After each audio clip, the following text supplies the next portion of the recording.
Hello everyone, in my previous video I showed you how to create a simple drop-down list.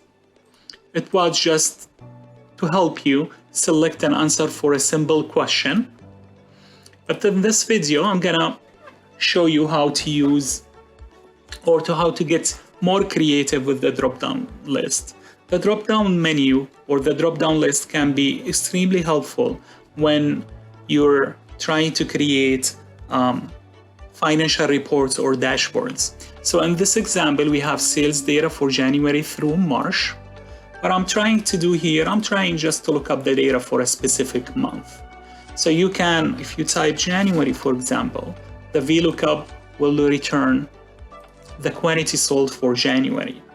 I have the VLOOKUP here. It's looking for the month in cell G4. So you can type February, for example, and it's going to give you 150.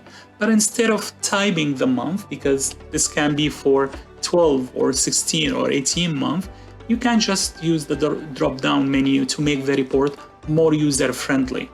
So here what I'm going to do, I'm going to type January, February, and then just going to copy the formula, January through December.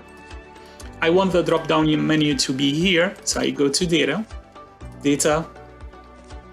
validation, list, and then I will choose the data I want to be included in the drop-down list.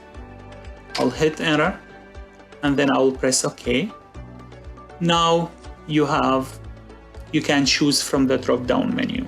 For example, if you want the data for the quantity sold for the month of March, you can just select March.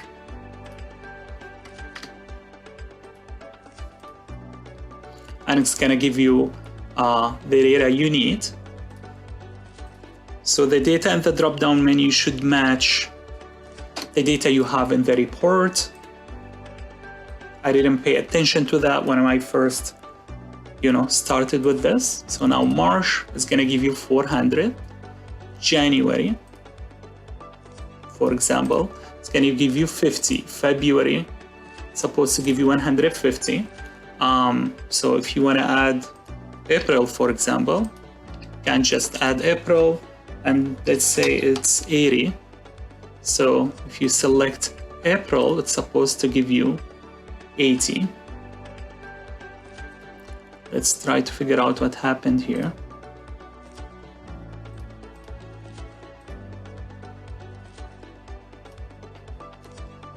Oops, yeah, the range of the VLOOKUP. This is a good exercise. The range of the VLOOKUP needs to be extended,